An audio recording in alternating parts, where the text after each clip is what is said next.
Shalom y bendiciones a cada uno de los hermanos. Estamos contentos de que nuevamente esté con nosotros para seguir aprendiendo un poquito acerca de las leyes de la Torá, los mandamientos. Hemos entrado a un libro que tiene que ver con el templo. Hemos visto acerca de los instrumentos, de las cosas que se usaban en el templo. La semana pasada estábamos hablando acerca de las leyes de la entrada y veíamos las personas que podían entrar y veíamos ciertas restricciones.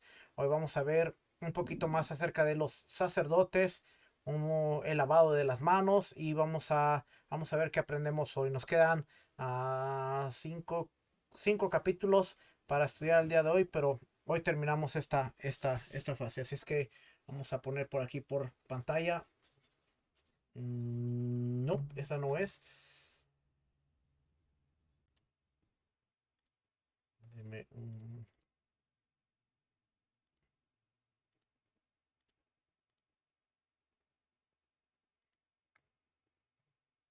Ahora sí, ahora sí tenemos ahí la pantalla. Ok, dice capítulo 5. Es un precepto positivo que el Cohen se santifique sus manos y pies antes de hacer el servicio, como expone. De ahí, con el agua dicha de la pileta, Aarón y sus hijos deberán lavar sus manos con sus pies. Éxodo 30:19. El Cohen que hace el servicio sin santificar sus manos y pies a la mañana es pasible de la pena de muerte a manos del cielo, como expone, se lavarán sus manos, se lavarán con agua y no morirán, y su servicio es inválido, ya sea Cohen común o un Cohen Gadol. Vamos a ver Éxodo 30. Vamos a leer un poquito aquí en Éxodo. Biblia.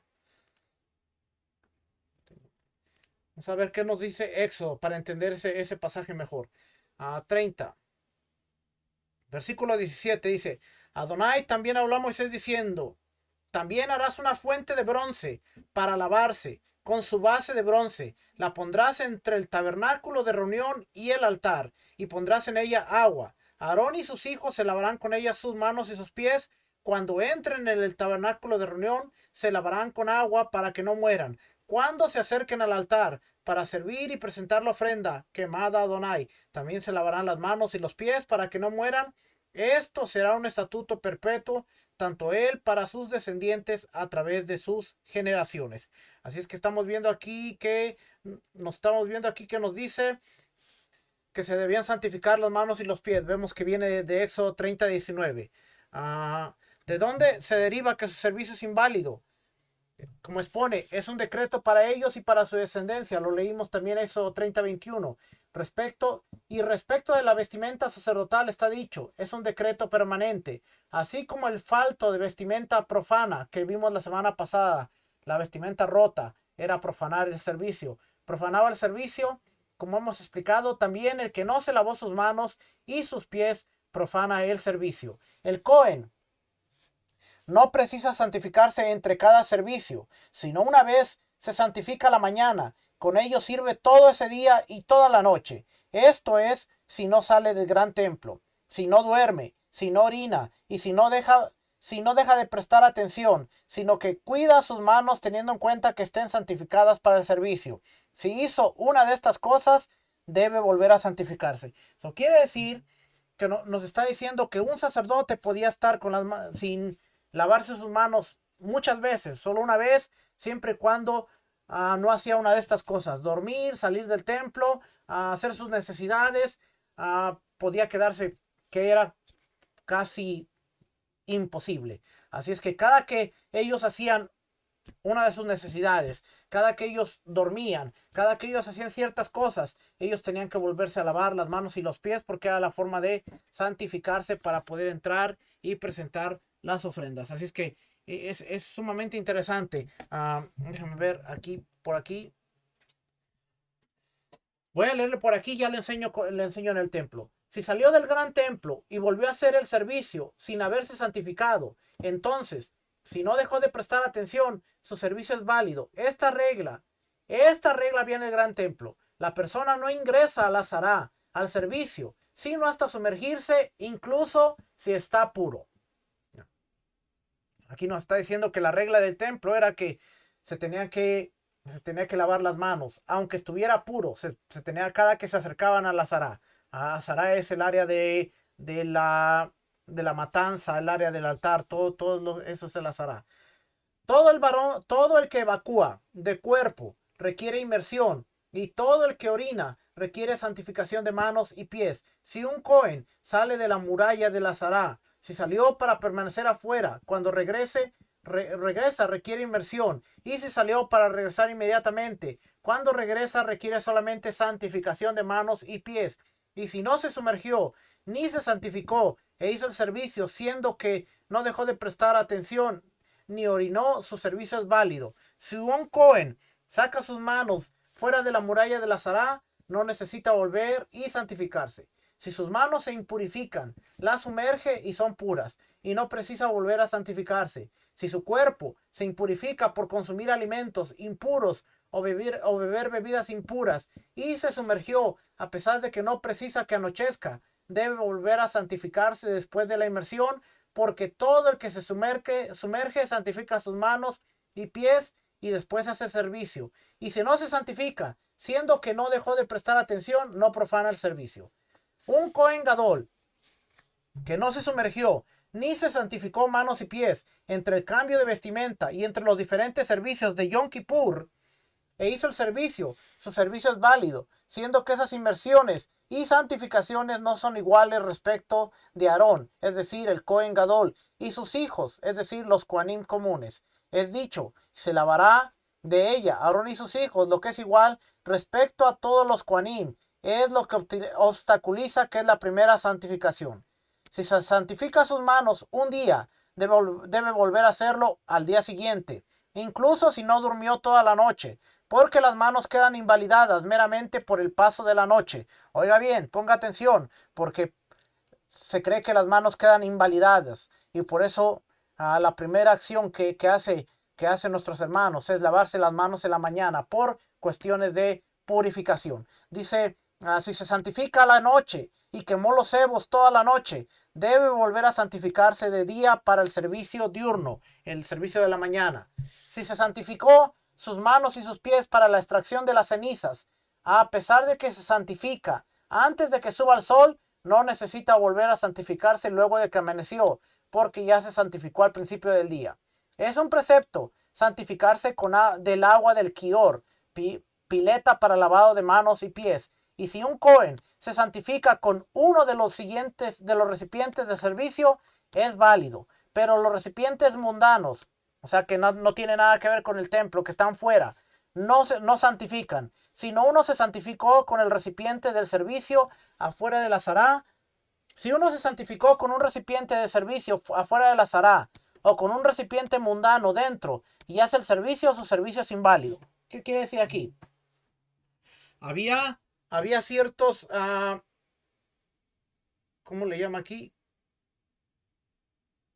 Recipientes. Había ciertos recipientes, por ejemplo, el plato dorado con el que le daban de beber a los animales antes de sacrificarlos. Si él sacaba ese recipiente fuera, tomaba agua y se purificaba fuera, era inválido. Si es lo que está diciendo aquí, si él traía un recipiente de fuera y usaba agua de la de adentro, era inválido porque solamente se tenía que hacer de la manera prescrita. Déjenme le enseño. Vamos a ver por aquí. Ya cargó. Estaba descargada esta. Déjenme le enseño por aquí. Vamos a ver.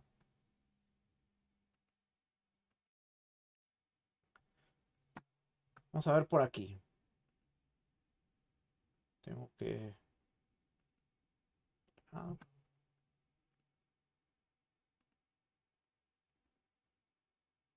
Ok. Ahí está. Entonces, quiere decir... No.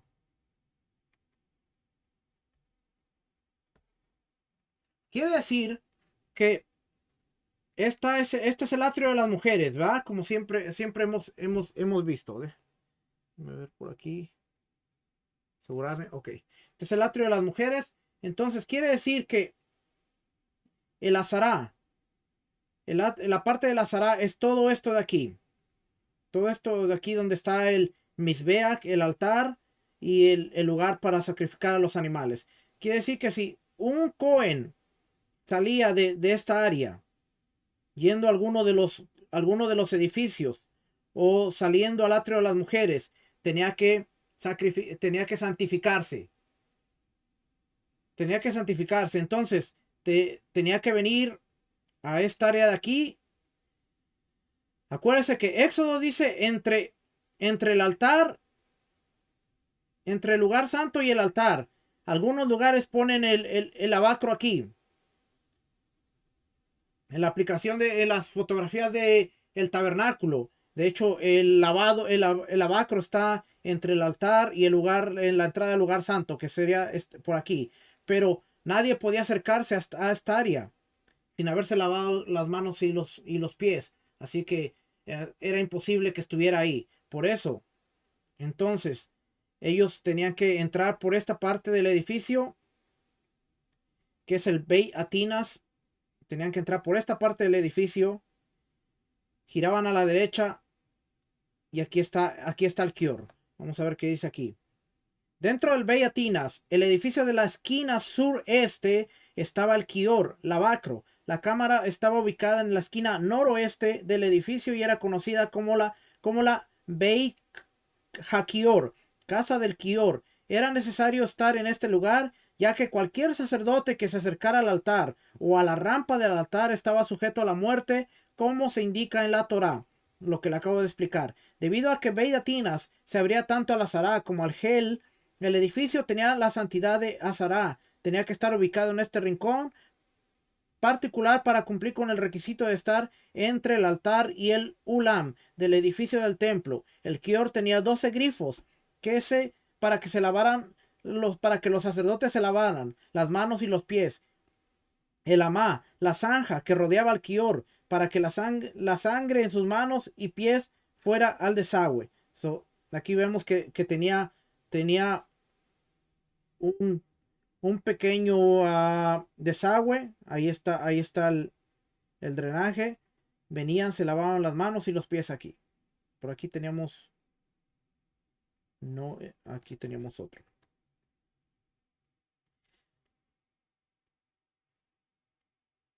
Esta se la voy a enseñar, ya se la voy a enseñar un ratito, pero vamos a leerla de una vez. Dice, la Lizcaja Gulat, que era la cámara de la rueda. A veces se traduce como Lizcaja Golá, cámara de la diáspora. Según Midot, el tratado de la Mishnah, Midot 5.4, la cámara tenía una rueda grande dentro que le permitía bombear agua desde un pozo fijo debajo de la esquina suroeste de Laptinas. Esta cámara estaba dentro del Beyatinas. Debajo del Beyatinas había un sistema de túnel que se cree que era elemental para la forma en que se bombeaba el agua dentro del Beyatinas. La Mishnah afirma que el Ishkaja Ulá se usó para suministrar agua a todo la Zara, el patio interior. Entonces ellos se lavaban las manos y los pies aquí. Y entonces sí ya podían salir por esta puerta y entrar a la rampa y subir al altar. ¿Por dónde me salí? ¿Quién sabe? Pero venían por aquí y ya podían trabajar en el altar. Es que es interesante. Las fotos que se han visto con los bueyes son las fotos de como no estaba el lavacro, son las fotos que diseñó Salomón. Salomón diseñó la fuente de bronce sentada sobre 12 bueyes y era donde los sacerdotes se lavaban las manos y los pies. La localidad donde la ponen debería estar a un lado más al sur que entre la entrada al santo, al lugar santo y el altar, pero así es como lo describe la Biblia, que Salomón hizo las fuentes y las sentó sobre 12 bueyes. Y algunas de las fotografías que vemos es lo más que se acerca a lo que la Biblia nos menciona que había. Lo que la Biblia nos menciona. De hecho, déjenme ver si por aquí. Déjenme ver si por aquí hay.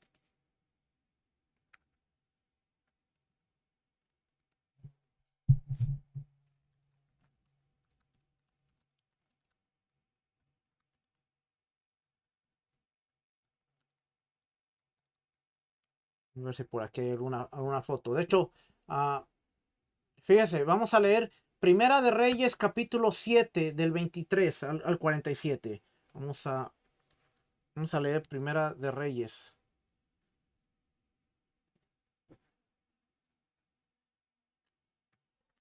Estoy...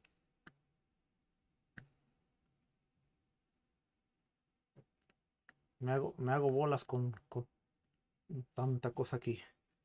Pero vamos a ver. Primera de Reyes 7. Ahí lo describe, mire. Primera de Reyes 7. Del 23. Aquí dice. Hizo también la fuente de bronce fundido que tenía 10 codos de borde a borde. Era circular y tenía 5 codos de alto y una circunferencia de 30 codos. Había motivos de calabazas por debajo y alrededor del borde. Tenía figuras de 10 codos por cada codo dispuestas en 2 hileras de calabazas alrededor de la fuente, las cuales habían sido fundidas en una sola pieza. Estaba sentada sobre 12 bueyes. 3 miraban al norte, 3 al oeste, 3 al sur y 3 al este. La fuente estaba sentada sobre ellos y todas sus partes traseras daban hacia la parte interior. La fuente tenía un palmo menor de espesor, su borde era como el borde de un cáliz o de una flor de lirio. Tenía una capacidad de 2000 batos. Pero también nos dice, hizo también 10 bases de bronce. Cada una tenía 4 codos de largo, 4 codos de ancho y 3 codos de alto. Este era el diseño de las bases. Tenían marcos y los marcos estaban enfrente de los paneles, y sobre los marcos que había entre los paneles había figuras de leones, bueyes y querubines, y sobre los paneles, tanto encima como debajo de los leones y de los bueyes, había guirnaldas en bajo relieve. Cada base tenía 4 ruedas de bronce con ejes de bronce. En sus 4 patas había un soporte debajo de la pila. Estos soportes eran de bronce fundido y tenían guirnaldas a cada lado. Su apertura sobresalía al interior de un codo, a manera de capitel. Su apertura era redonda, hecha con una base de un codo y medio de diámetro. También alrededor de su abertura había bajo relieves.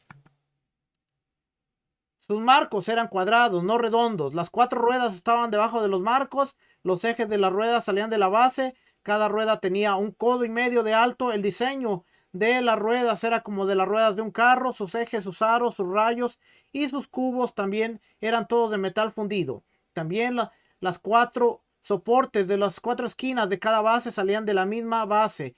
En la parte superior de la base había un soporte circular de medio codo de alto y sobre las bases había soportes marcos que salían de la misma. Sobre las planchas de sus soportes y de sus marcos grabó querubines, leones y palmeras, según el espacio de cada uno, con guirnaldas alrededor. Y de esta manera hizo las 10 bases del mismo metal fundido, de la misma medida y de la misma forma. Hizo también 10 pilas de bronce. Cada una tenía una capacidad de 40 vatos. Cada pila tenía 4 codos de circunferencia. Colocó una pila sobre cada una de las 10 bases. Después puso 5 bases al lado sur del templo y otras 5 al lado norte del templo. Y puso la fuente al lado sur. Ve, al lado sur, al sureste. Eso quiere decir que la Biblia nos está diciendo que la fuente sobre los 12 bueyes estaba en un lugar específico. Era al lado sur, donde está la rampa, pero estaba al este, sureste. So, no estaba enfrente del lugar santo y del Altísimo. ¿Alguna foto? A ver si hay alguna foto por aquí.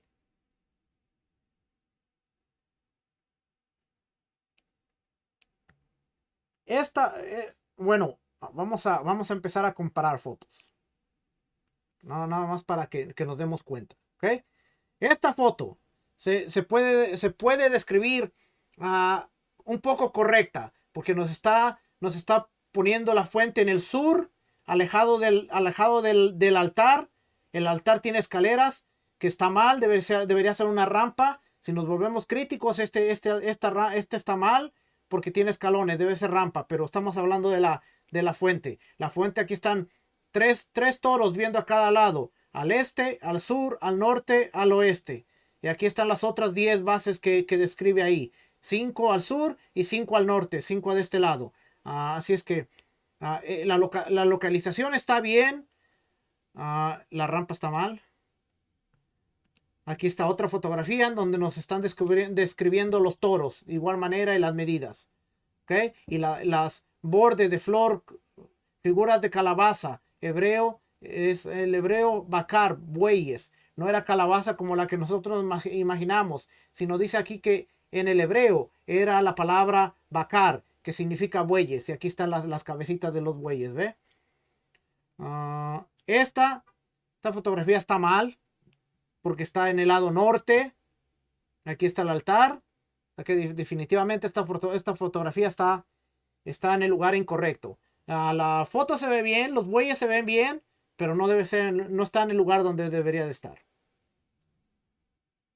Esta también está mal. Aquí está una vez más la que tiene la escalera. Aquí está el altar del templo con la escalera, lo cual sabemos que tenía que tener una rampa, no una escalera. Y son todas las que salen. Así es que no sé si esas son las fotos que habían visto, pero sí, esta está bien. Dentro de lo que cabe está bien la fotografía.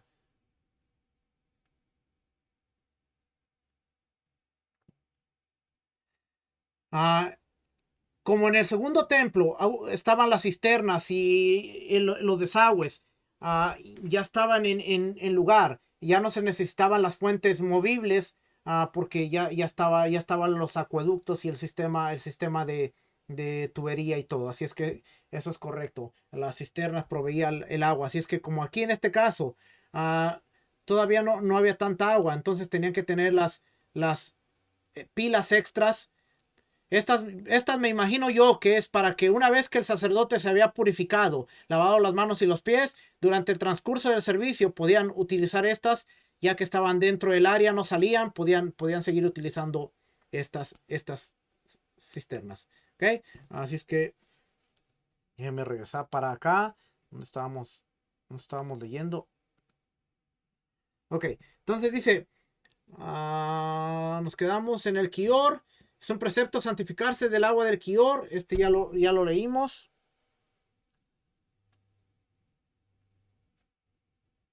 Se santifica en su interior y hace el servicio, no lo profanó. Si uno sumerge sus manos y pies en agua de la migmé, aunque sea un manantial, no es santificación en absoluto, hasta que se lave con un recipiente. Con cualquier recipiente sagrado se puede santificar, tanto si contiene un revit como si no. Fíjese, interesante, le voy a comentar algo. Es interesante porque dentro de la sabiduría, dentro de la interpretación, ellos han dicho, bueno, si alguien iba y metía la mano, no era una santificación porque tenía que vertir el agua en sus manos. Eso quiere decir que cuando la persona va y pone su mano dentro del el lavabo o dentro del grifo donde está saliendo el agua, se considera como que no fue una santificación, sino tenía que vertir el agua con un recipiente en sus manos. Y por eso vemos que hoy en día, en muchos lugares donde hay restaurantes kosher, especialmente restaurantes kosher, usted va a ver que está el lavabo donde se lavan las manos, pero tienen un contenedor para que a través de ese contenedor usted lo agarre, ponga el agua y entonces se lave las manos. Y no necesariamente solamente con las manos ahí en el chorro del agua y ya haga la oración y se lavó las manos. No, sino que hay un recipiente, lo tienen ahí, para que usted lo tome, abra la llave, le deje caer el agua en el contenedor y entonces ahora sí, haga lo que es el lavado de las manos. Porque dice aquí, si uno se sumerge sus manos y sus pies en agua del mikvé, un lugar de inmersión, aunque sea un manantial, aunque sean aguas fluyendo, sean aguas corriendo, no es santificación en absoluto, hasta que se lave con un recipiente. Con cualquier recipiente sagrado se puede santificar, tanto si contiene un revií de agua, suficiente agua o no. Esto era en el templo. 13. ¿Cuánta agua debe haber en el Kior? No menos de lo necesario para santificar a 4 Koanim, como expone Aarón y sus hijos.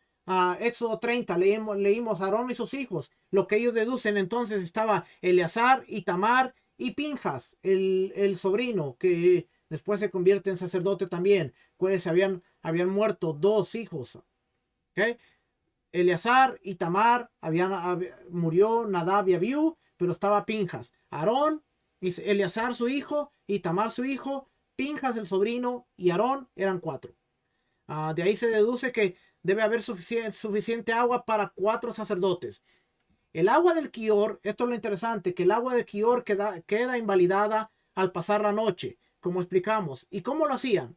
Los sumergían al Quior en el agua del Mikveh o en un manantial, y al día siguiente lo subían o lo llenaban todos los días a la mañana. En el tiempo de Salomón, no podía, el agua que se quedaba dentro del contenedor, la fuente de bronce, tenían que vaciarla, tenían que volverla a llenar, porque el agua que se quedaba de un día para otro quedaba impurificada. ¿Cómo le hacían en el templo? Déjeme leerle, creo que está por aquí y ahorita le enseño. Dice, el depósito de agua creado por el rey Shlomo tenía un estatus de mikve, porque un canal de agua del manantial del Etem pasaba por él. Por consiguiente, sus aguas no se invalidaban con el paso de la noche, como sí sucedía en el caso del agua del Quior, y de él llenaban el Quior. ¿Okay?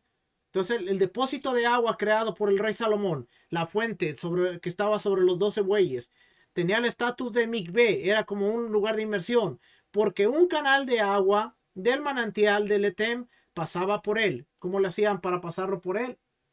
No sé. Por consiguiente, sus aguas no se invalidaban con el paso de la noche. Yo le dije que lo tenía que vaciar, entonces aquí dice que no se invalidaban. Como sí sucedía en el caso del agua del Quior, y de él llenaban el Quior. ¿Cómo es el precepto de la santificación?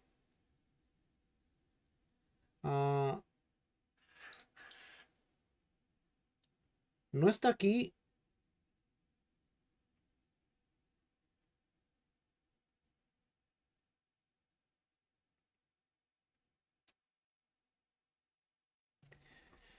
No está aquí, pero entonces yo pensé que estaba ahí, pero no está ahí. Déjeme, entonces le muestro. Tengo que ir para acá nuevamente. Y para acá.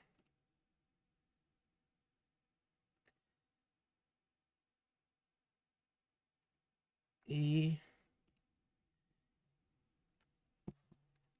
como esta agua quedaba invalidada.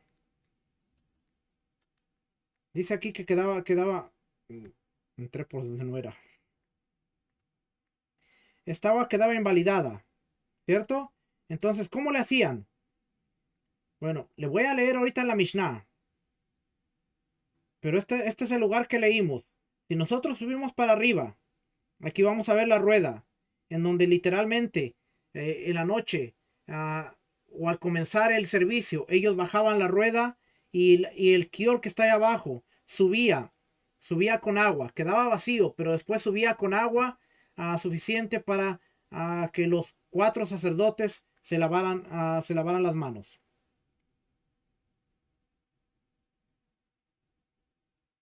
¿Okay? Quedaba vacío, entonces volvían a bombear el agua con la rueda de ahí arriba y hacían el servicio. Le voy a leer de la Mishnah. Esta no es una de las mejores traducciones, pero nos va a ayudar. Mishnah del Carlos del Valle, página 809. 109 dice: sacrificio cotidiano, Tamid.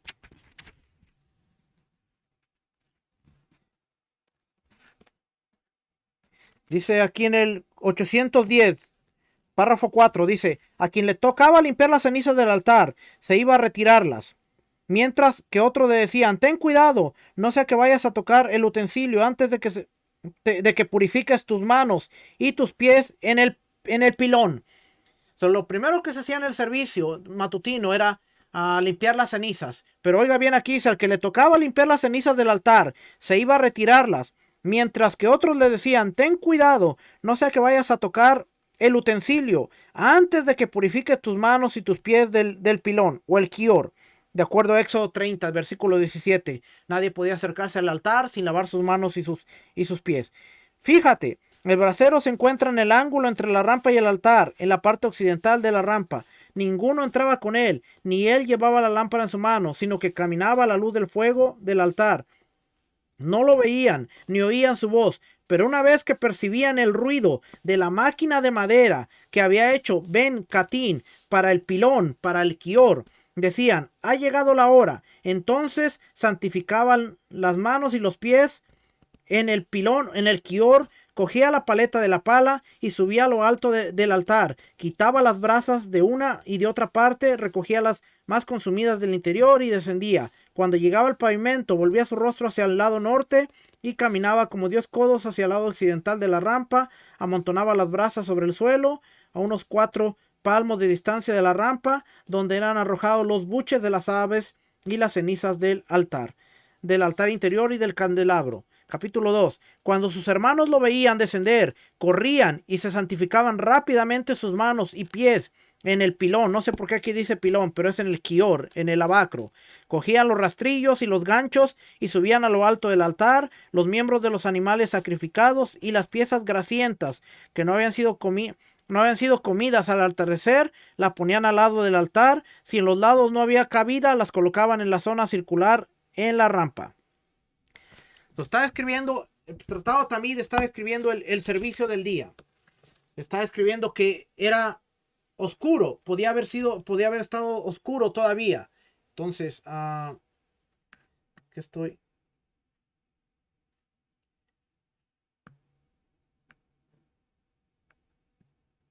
estoy compartiendo aquí? Ok, es esta. Esta. Okay. Entonces, estamos bien. Entonces, lo que le acabo de escribir en el Tratado Tamid quiere decir que en un día regular,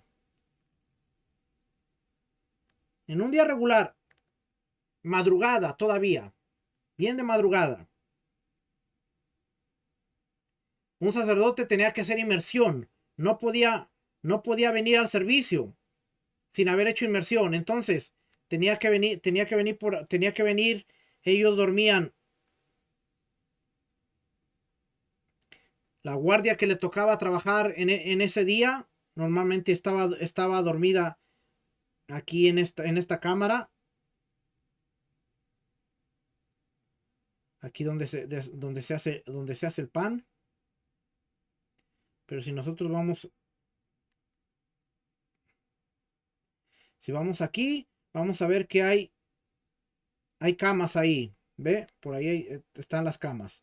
Entonces, aquí están las piedras del altar de los macabeos. Ahí están esas que ve ahí.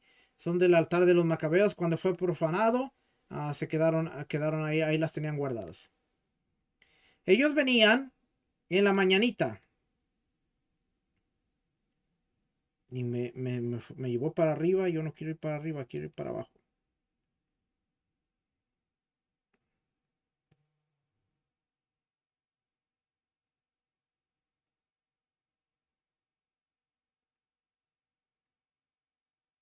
Oh, bueno, estamos jugando aquí.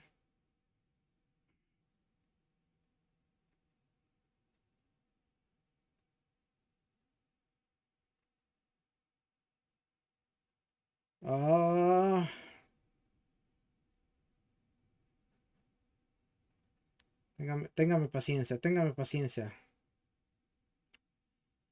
No le digo.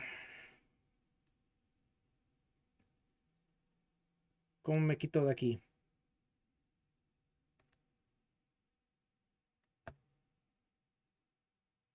Ok.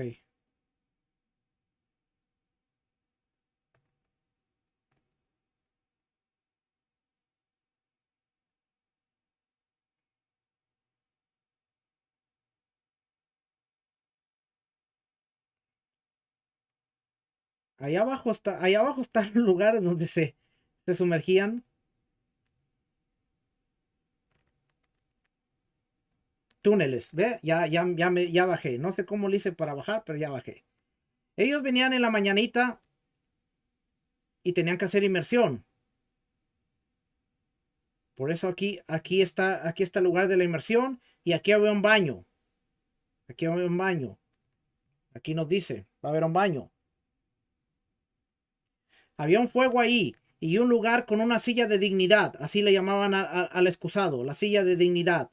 Y esta era su dignidad. Si la encontraban cerrada, sabrían que había una persona ahí. Abierto, él sabía que no había nadie. Bajó y se sumergió y subió y secó y se calentó cerca del fuego. Vino y se sentó cerca de sus hermanos los Juanim hasta que se abrieron las puertas. Él saldría y se iría. La persona que estaba contaminada. Aquí hay dos mikvés. Entramos por la derecha, hace inmersión y sale por la izquierda. ¿Okay? Entonces volvemos a regresar. Nos volvemos a ir para acá arriba.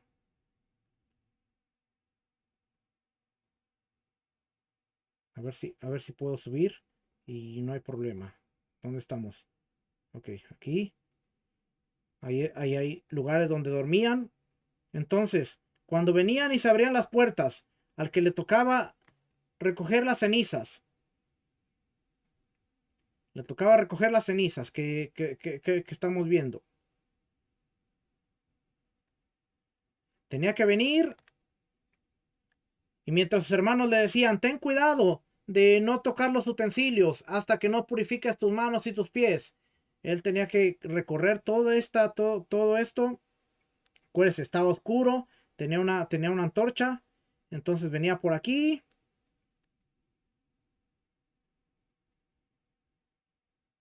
¿Se acuerda que le dije? Sus hermanos oyeron el ruido de la madera. Él entraba por esta parte. Y tenía que subir por aquí. Tenía que activar para que hubiera agua suficiente para que él se lavara las manos, se lavara los pies. Ya se había sumergido, no estaba sucio. Se había hecho se había sumergido, bajaba, se lavaba las manos y los pies. Y entonces, después de lavarse las manos y los pies, podía venir, subía aquí a la rampa, tenía la pala que normalmente se encontraba aquí. Y entonces sí podía subir.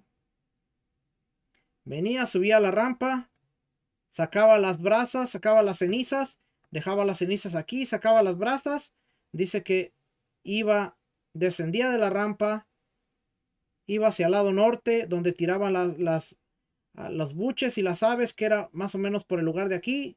Y entonces todo lo demás, Kohanim, venían, se sumergían, nuevamente salían por esa puerta y ellos ya traían, me caí.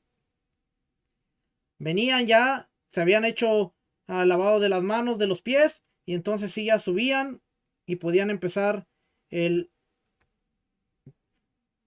subían y ¿qué era lo que hacían? Sacaban las grasas, la parte de los animales que no se hubieran quemado y las acomodaban por aquí porque iban a arreglar este fuego, lo iban a volver a arreglar para que empezara el servicio del día. Pero como vemos, ese era el recorrido, tenían que entrar por esa puertecita, lavarse las manos y los pies, salir por ahí y entonces sí poder venir a hacer el servicio. Y es lo que nos está describiendo el tratado Tamid de la Mishnah. Y de alguna manera también es lo que leímos aquí. Vamos a volver a leer. Déjenme volver a cambiar por aquí. Ok. Dice, ¿cómo es el precepto de la santificación? Se coloca la mano derecha sobre el pie derecho, la mano izquierda sobre el pie izquierdo, se inclina y se lava. Todo lo que se considera interposición respecto a la inmersión, se considera interposición respecto a la santificación de las manos y los pies. No se puede santificar estando sentado porque es como un servicio y el servicio se hace solo de pie, como expone, ponerse de pie para servir en nombre de Hashem, Deuteronomio 18:5.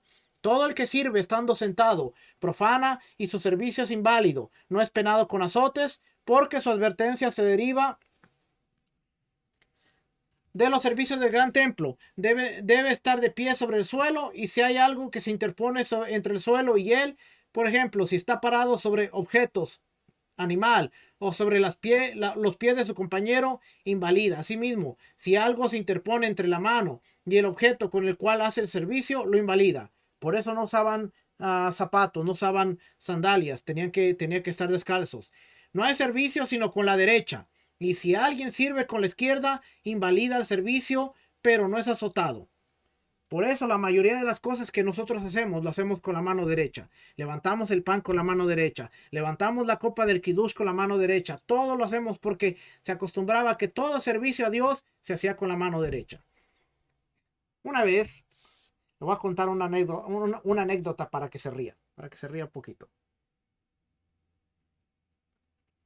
Yo era nuevo en esto hace ya un par de años, hace como 4 o 5 años. Yo era nuevo en esto. Yo no sabía, hay muchas cosas que sigo sin saber. Y yo no sabía. En ese entonces sabía menos de lo que sé ahora. Pero fuimos a una congregación. Y en esa congregación iban a hacer comunión de pan con jugo. Y pasaron repartiendo el pan y el jugo. Y de repente empiezan a hacer la bendición por el pan. Y toda la gente bendiciendo el pan. Bendito eres tú, Adonai Elohim. Yo no sabía. Y yo creo que fue el único que estaba con la mano izquierda y el pan. Bendito eres tú, Adonai. Y cuando de repente levanto la vista y veo, solo agarré el panecito así, como que descuidadamente. Se levantó la mano derecha.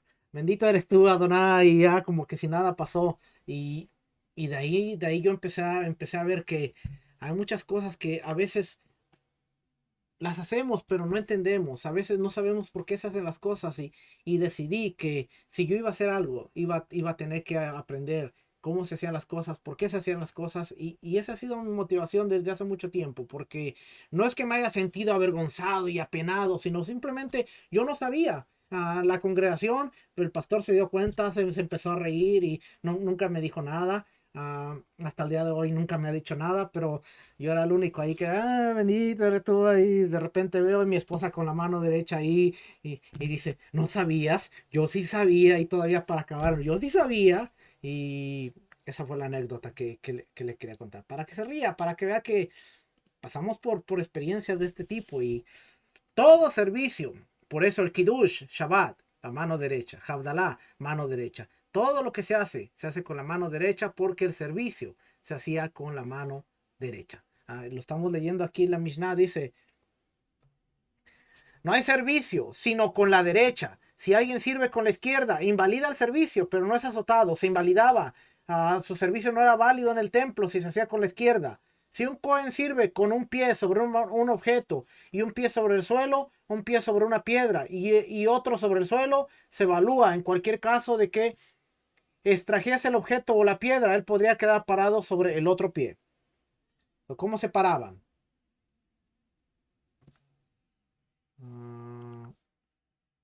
Okay.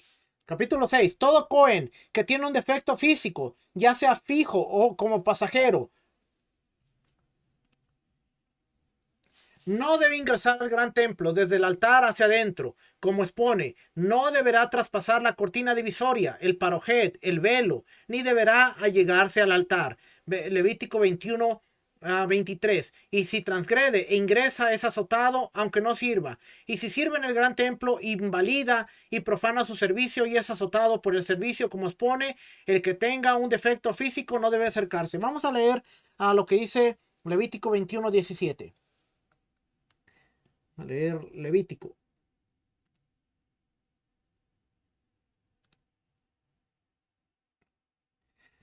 Del 16 dice, Adonai habló a Moisés diciendo, habla a Aarón y dile, a través de sus generaciones, ningún descendiente tuyo que tenga algún defecto se acercará para ofrecer el pan de su Dios. Oiga bien, dice, se acercará para ofrecer el pan. Ciertamente ningún hombre que tenga algún defecto se acercará, sea ciego, cojo, mutilado, desproporcionado, que tenga fractura en el pie o en la mano, jorobado, enano, que tenga nube en el ojo, que tenga sarna o tiña, o que tenga un testículo dañado. Ningún hombre de la descendencia del sacerdote Aarón que tenga algún defecto podrá presentar las ofrendas quemadas a Adonai. Tiene defecto, no se acercará a ofrecer el pan de su Dios, podrá comer el pan de su Dios, de las cosas muy sagradas y de las cosas sagradas, pero no entrará detrás del velo, ni se acercará al altar porque tiene defecto. Así no profanará mi santuario, porque yo soy Adonai, el que lo santifico. No se permitían animales con ningún defecto, ¿verdad? Así que tampoco se permitía que los que ministraban tuvieran algún defecto. Pero vemos algo interesante que dice versículo 22, podrá comer del pan de su Dios. O sea que no podía servir en el altar, pero sí había muchos trabajos que podían hacer. Podían escoger la leña, podían revisar la leña de gusanos, podían hacer muchas cosas dentro del templo, pero no dentro del altar. ¿Qué ocurría? Nuevamente lo voy a llevar a la aplicación del templo. Nuevamente lo voy a llevar aquí a la aplicación del templo porque le tengo que enseñar qué ocurría. Entonces, ¿qué pasaba con estos sacerdotes? Esta usted ya la sabe. Usted ya la sabe mucho porque se la ha enseñado muchas veces. Esta área de aquí. ¿Dónde estoy? Déjenme. Me voy a brincar para acá. Esta área de aquí, que es bastante grande, va de lado a lado. Esta que es una abertura. Esta era el área para los sacerdotes que tenían defectos. No se podían acercar al altar, no podían tocar el altar, no podían acercarse al lugar santo, no podían pasar la cortina que se ve allá, pero sí podían estar durante el servicio, ser parte del servicio. Los levitas cantaban aquí en esta escalera.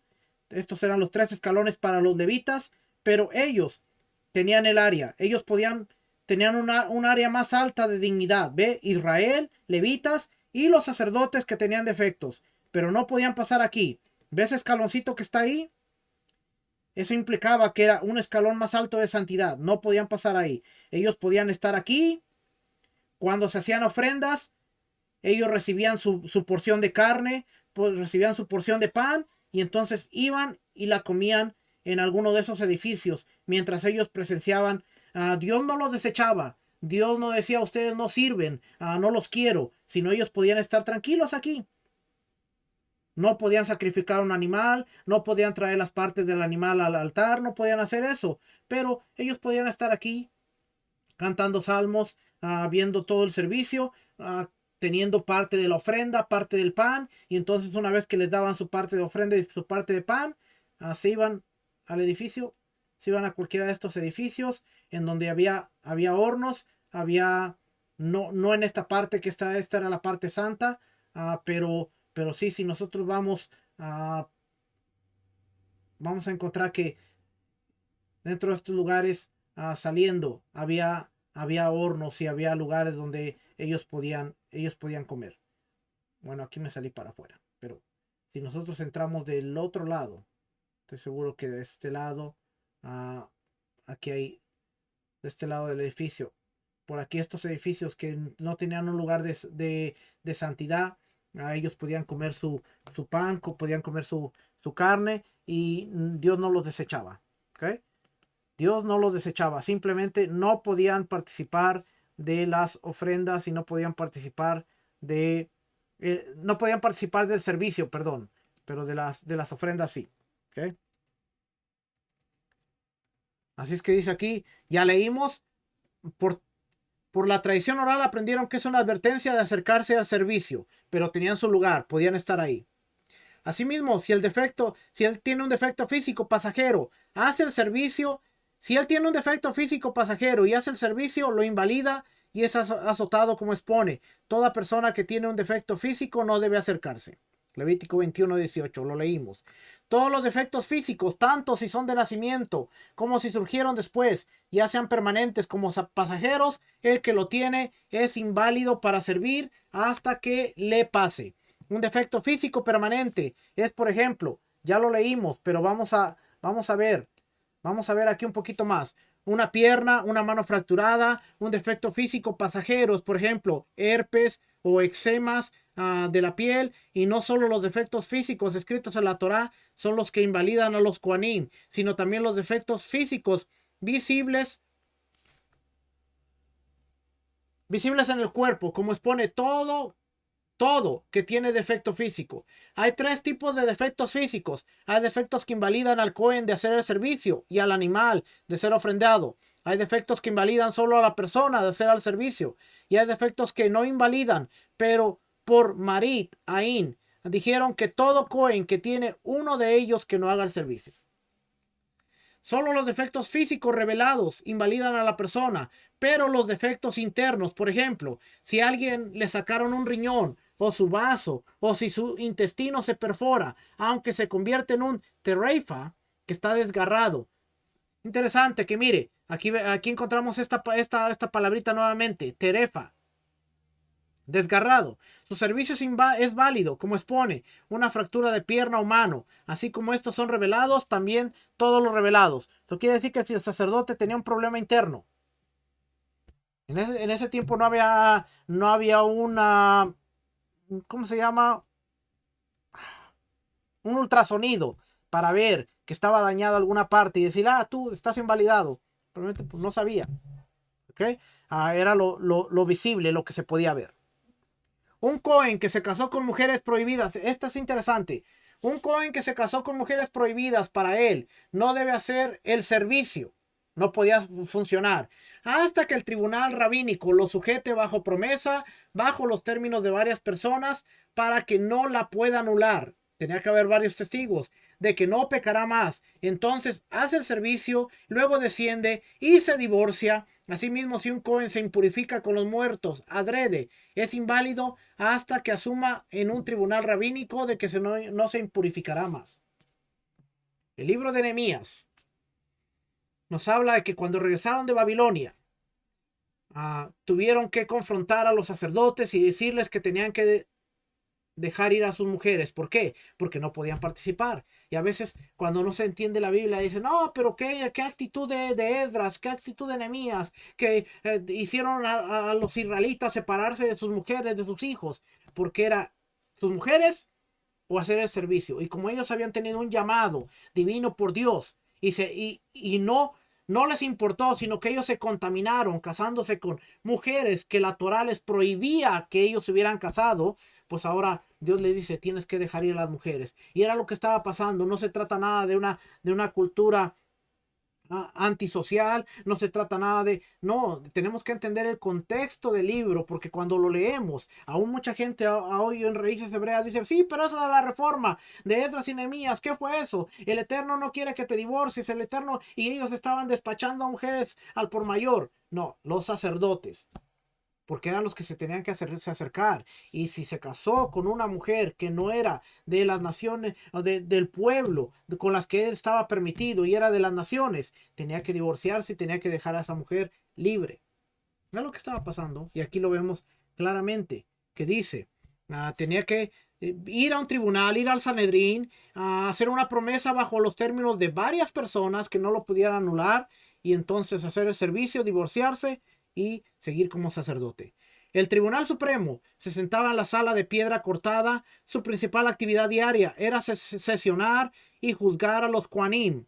Oiga bien, el Sanedrín juzgaba a los Kohanim.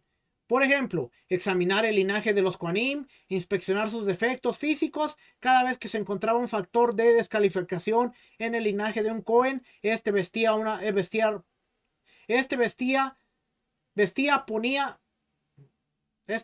ropa negra. No sé qué hacía él, ponía ahí. Vestía ropa negra, se envolvía de negro y abandonaba la Sará. Y todo el que se encontraba íntegro y de linaje aceptable vestía ropas blancas, ingresaba y servía con sus hermanos los Kohanim. Aquel Cohen que era encontrado de linaje aceptable, pero con un defecto físico, se sienta en la sala de las maderas, extrayendo gusanos de las maderas para prepararlas para el altar, se reparte las santidades con los otros integrantes de su casa paterna y lo come como expone. Él podrá seguir comiendo las ofrendas de alimento de su Elohim, tanto de lo que es sumamente sagrado como también de lo que es sencillamente sagrado. Eso ya lo hablamos. Le voy a enseñar esta parte. Déjenme ver dónde. La última que le enseño, ¿ok? Para que usted vea.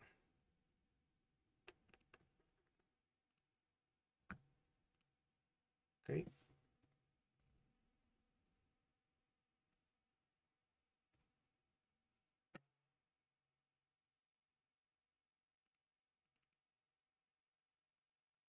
Ok, ahí estamos. Entonces, regresamos al altar. Dice que el Sanedrín tenía que examinarlos. De hecho, el viernes. No.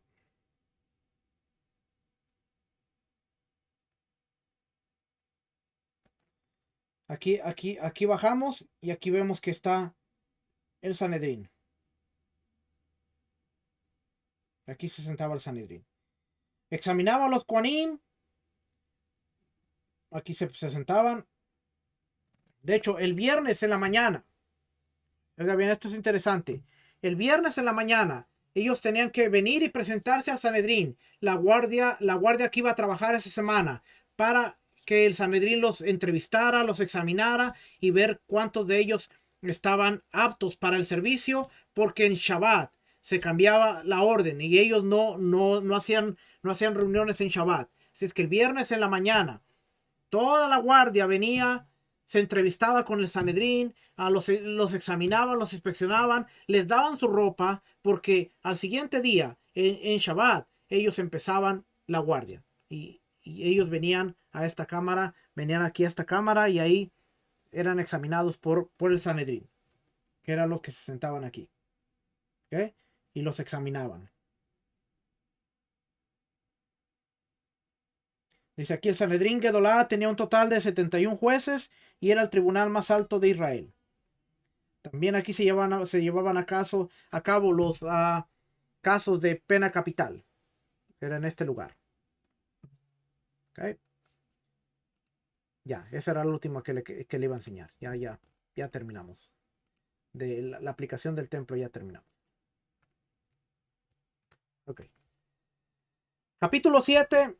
Capítulo 7 nos habla de la contaminación y no tengo aquí subrayado nada porque dice el total de los defectos físicos que invalidan a la persona de los Kohanim y a los animales son 50. Como expone, son 50 defectos. Y aquí nos dice 5 en la oreja. Aquel cuyo cartílago de la oreja ha sido mellado en la medida de que la uña se retendría en la mella. Tiene una abolladura. Pero no se existe el concepto de mella con respecto a la piel que rodea el lóbulo de la oreja, aquel que se le agrieta el cartílago de la oreja, a aquel que se le perfora el cartílago de su oreja con un hierro. O sea que se veía un Cohen que se ponía un arete, quedaba invalidado. No se podía poner un arete. Aquel cuyas orejas se le secó de modo que al perforarla no le sale sangre. Aquel que tiene la oreja dividida en dos. Incluso el cabrito cuya oreja suele estar inclinada y doble. Siempre y cuando tenga dos cartílagos. Son los defectos. 3 en las pestañas del ojo. Aquel que se le perfora una de sus pestañas, aunque sea ínfimamente, muy pequeño. Aquel que se le agrieta una de sus pestañas, incluso muy pequeño. Aquel que se le mella la pestaña del ojo. 8 en el ojo. 8 defectos en el ojo. Y ahí no lo describe. El ciego, tanto de un ojo como de ambos. El que no ve de ambos ojos o de uno, a pesar que desde afuera no se le ve ninguna diferencia, por cataratas. El que no ve claramente de uno o de ambos ojos. No había Cohens con lentes. Lo siento, no había. Tenía que ver bien. El que su ojo tiene como una uva, a pesar de que ve. El que tiene carne de más en el ojo. Aquel que lo blanco del ojo se extiende e ingresa. El que tiene un punto blanco en la pupila. El que tiene un punto negro inmerso en la pupila también se le denomina DAC. Tener 3 en la nariz. Aquel que se le perfora la nariz. Aquel que se le agrieta la nariz. Aquel que se la mella la nariz. Si había Cohen que se había puesto un arete en la nariz, quedaba descalificado. No podía servir. 6 en la boca. El que se perfora el labio. El que se la mella el labio, aquel que se le agrieta el labio de afuera y se le divide en dos, aquel cuya mandíbula inferior se extiende más que la superior, aquel cuya boca está hinchada genéticamente y de nacimiento, pero si se hinchó por el viento, enfermedad, no se considera defecto físico, aquel al que se le eliminó la mayor parte de habladora de la lengua. 12 en los miembros reproductivos. Aquel cuyo miembro fue mayugado, aplastado, desconectado, amputado. Aquel cuyos testículos, uno de ellos fue mayugado, aplastado, desconectado, amputado. El que tiene un solo testículo. Aquel que tiene ambos en una bolsa. El tumtum. el andróginos. 6 en las manos y los pies, el rengo, aquel cuya cadera ha sido dislocada, aquel que tiene una cadera más alta que la otra, aquel que se fracturó un hueso de brazo y se nota, el que se fracturó un hueso de su pierna, sí se nota, a pesar de que no se nota cuando está de pie, sí se nota cuando camina. Hay 4 que pueden estar en cualquier parte del cuerpo, que tiene erupción del piel seca, el que tiene una verruga con hueso, el que tiene un forúnculo egipcio, incluso en una cantidad pequeña. 4. Cualquier hueso revelado en el que se formó un surco. Y hay 3 defectos. El anciano que tiembla cuando se pone de pie. El enfermo que tiembla por su enfermedad y debilitamiento. Pero el tereifa es apto en la persona e inválido en el animal. Asimismo, el cohen que nace por cesárea es apto y el animal que nace así es inválido. El animal que nacía por cesárea no podía traerse en sacrificio, en ofrenda al altar. 13. 3. El que tiene mal olor. El cohen que tiene mal olor por sudor se baña y se aplica perfume a todo su cuerpo y puede hacer el servicio. Si tiene mal aliento, se coloca en la boca pimienta, orégano o algo similar. Menta mejor en lugar de orégano o pimienta. Y hace el servicio. Capítulo 8. En total hay 90 defectos físicos que afectan a la persona. Y ahí se los voy a enumerar. Está numerado, no se los voy a leer porque son muchos defectos que tienen que ver con los defectos físicos. 4 en la oreja, 5 en las cejas. Está hablando de aquellos fueron los animales. Esto está hablando de las personas. Los párpados, la nariz, 6 en la nariz, 3 en los labios, 3 en el vientre, el que tiene el vientre hinchado, el que tiene el ombligo hacia afuera y no hundido como las personas en general, aquel cuyos pechos se apoyan en su vientre como los pechos de una mujer. Así que si de chiquito no le cuidaron el ombligo y se le saltó, pues quedó invalidado para el servicio. Si era gordito y los pechos se le colgaron, era válido para el servicio. Eran defectos físicos en los Cohen. El Cohen era el representante de Dios y tenía que verse bien en todos los sentidos. Así es que a veces uno pensará, pues eran muy exigentes. Bueno, era el servicio para el rey. 6 en las manos, el que tiene un dedo adicional, aunque tenga 6 y 6, no importa. Si se corta la adicional, es apto. Bueno, quieres servir, córtate un dedo extra. Imagínese. 4 en los miembros reproductivos. 15 en los muslos y en las piernas. Ahí está diciendo todo lo que es. 4 en todo el cuerpo. 18 en la piel. Había 18 en la piel. El albino. No podía servir el albino. El albino como el queso. El que tiene la piel roja como la lana roja. El que tiene manchas puras en su piel. Y en la persona puede haber otros 4 defectos. El sordomudo, el demente, el epiléptico y el que tiene ataques de locura constantes o de determinados momentos. Resulta que la totalidad de defectos que invalidan a los Kohanim son 140 defectos, desglosados así: 8 en la cabeza, 2 en el cuello, 9 en las orejas, 5 en las cejas, 5 en los párpados, 9 en los ojos, 9 en la nariz, 9 en la boca, 3 en el vientre, 3 en la espalda, 7 en las manos, 16 en los miembros reproductores, 20 en las piernas, 8 en el cuerpo, 8 en la piel, 7 en la fuerza del cuerpo y su olor, y ya todos fueron detallados. Imagínense, 140. Y algunas personas dicen, no, yo quiero ser sacerdote. No, olvídese. Si un ajeno al sacerdocio sirve en el gran templo, su servicio es inválido y es pasible de la pena de muerte a mano del cielo, como expone. Y el ajeno que se acerque morirá. Número 18:7. Por tradición oral aprendieron que esta pena alude al que se acerca para el servicio y no se advirtió sobre ello. Y un ajeno no debe acercarse a ustedes. Número 18:4. ¿Qué es un ajeno? Todo hombre que no es descendiente de Aarón, como expone, y deberán disponer los hijos de Aarón. Levítico 1:8. Y los hijos de Aarón quemaron. Levítico 3:5. Es decir, los hijos de Aarón y no las hijas. ¿Qué significa que el que quema? Es aquel que quema los miembros, puñado o olivano, cualquier cosa sobre el altar. La shejitá de las santidades es apta con ajenos, incluso las más sagradas, ya sean particulares como comunitarias, como expone, y sacrificarán al vacuno ante Hashem, el azará. Entonces los hijos de Aarón se acercaron, es decir, solo desde la recepción de la sangre en adelante es precepto de los Kohanim. Asimismo, el descuero, el corte y la carga de maderas para el altar es apta con ajenos, como está dicho respecto a de los miembros. El Cohen deberá ofrendar todo y quemarlo sobre el altar. Levítico 1:13, lo que alude al transporte de los miembros a la rampa. Es decir, que el transporte de los miembros debe ser hecho por Kohanim. Pero el transporte de las maderas no requiere Kohanim. Hacer el corte sacrificial lo podía hacer cualquier persona, siempre y cuando estuviera en un área donde él pudiera pararse. Si era un lugar donde solo los sacerdotes, no podía hacerlo.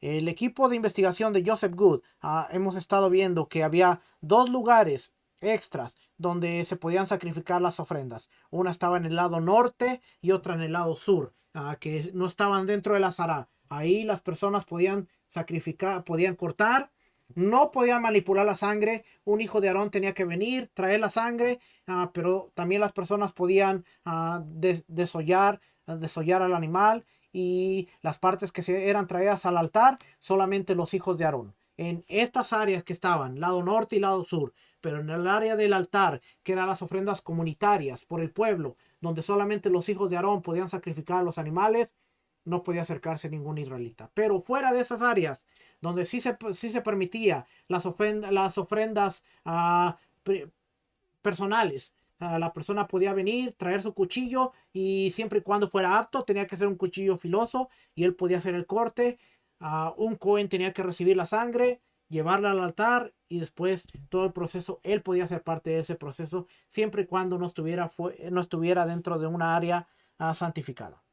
¿Okay? Y ya por último, el impuro, el defectuoso y el que no se lavó manos y pies, que sirven en el gran templo, no son penalizados, sino por los servicios que el ajeno queda sujetos a la pena de muerte. Con respecto a los servicios, está advertido. ¿Okay?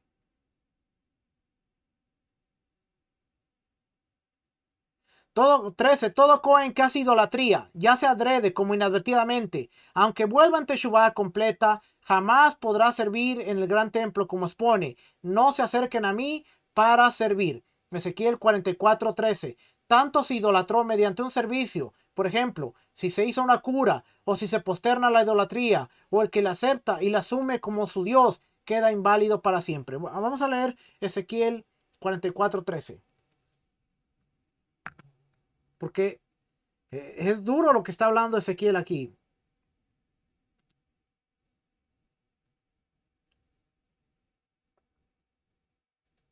Ezequiel 44.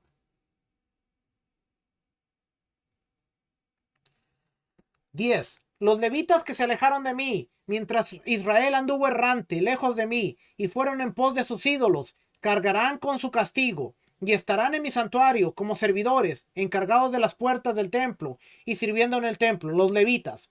Ellos degollarán el holocausto y el sacrificio para el pueblo, y estarán de pie delante de los sacerdotes para servirle, debido a que le sirvieron delante de sus ídolos, y llegaron a ser tropiezo de iniquidad para la casa de Israel. Por eso he alzado mi mano contra ellos, jurando que cargarán su castigo. Dice Adonai: no se acercarán a mí para hacerme sacerdotes, ni se acercarán a ninguna de mis cosas sagradas, ni a las muy sagradas, sino que cargarán con su afrenta y con las abominaciones que cometieron. Pero les pondré cargo de las tareas del templo, en todo su servicio y todo lo que se ha de hacer ahí. Quiere decir que en el tiempo de Ezequiel, y como Ezequiel habla futuro también, muchos de los sacerdotes que idolatraron, hicieron, aunque hacen teshuvá, oiga bien, aunque hicieron teshuvá, muchos de los sacerdotes que hicieron idolatría, leyendo Ezequiel, asumimos que no van a poder servir como sacerdotes del templo. Dios los perdona, hicieron teshuvá, pero fueron sus representantes y se mezclaron, y adoraron otros ídolos, adoraron otros dioses. Y cuando esté el templo de pie, esta gente, o la descendencia de esta gente, yo no sé cómo va a funcionar esto, pero dice Dios que no se acercarán. Tendrán tareas en el templo, podrán hacer algo, servicios en el templo, pero no podrán trabajar en el altar y cerca del altar. Ezequiel es bien duro a lo que está hablando. Porque dice aquí, fíjese, sin embargo, los sacerdotes levitas, los hijos de Sadoc, que cumplieron con mi ordenanza relativa a mi santuario, cuando los hijos de Israel se desviaron de mí, ellos sí se acercarán a mí para servirme, y estarán de pie delante de mí para ofrecerme el cebo y la sangre, dice el Señor Adonai. Ellos sí entrarán en mi santuario y se acercarán a mi mesa para servirme y cumplirán con mis ordenanzas. ¿Lo quiere decir que en el milenio los hijos de Aarón, descendientes de Sadoc, los sadoquitas, son los que van a estar funcionando y trabajando en el altar? No todos los hijos de Aarón, pero los que son descendientes de Sadoc son los que van a trabajar en el altar, y los demás van a tener trabajos en el templo, pero no en el altar. ¿Okay? Los hijos de Sadoc, que se mantuvieron fieles, ellos podrán seguir adelante. Creo que era todo.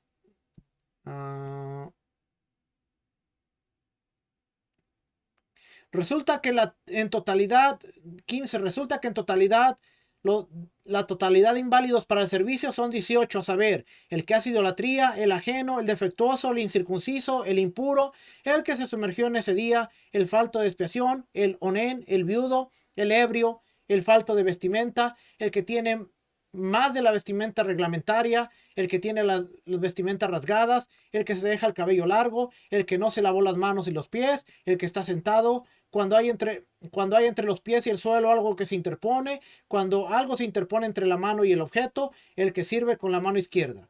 Todos estos son inválidos para el servicio. Si sirven, profanan el servicio, excepto el que se deja el cabello largo, el que tiene las vestimentas rasgadas y el que hizo shejitá para idolatría, inadvertidamente, que si sirvieron, su servicio es válido. Y ahí termina. Y la próxima semana vamos a ver leyes de ofrendas prohibidas sobre el altar. 14 mandamientos en estas leyes. Oh, no lo estaba leyendo, no vio lo que le estaba leyendo. Ok. La próxima semana vamos a ver leyes de ofrendas prohibidas sobre el altar. Y ahí hay 14 mandamientos. Así es que, familia, que el Eterno les bendiga, el Eterno les guarde. Espero que haya sido de bendición a ver cómo la santidad, el respeto, el honor de las cosas santas era serio en el altar, era serio en el templo. Y muchas veces nosotros pensamos el templo como que algo que ya pasó. Yeshua por eso decía, la casa de mi padre. Han hecho de la casa de mi padre una cueva de ladrones. Él se refería al templo como la casa de mi padre, la casa de mi padre.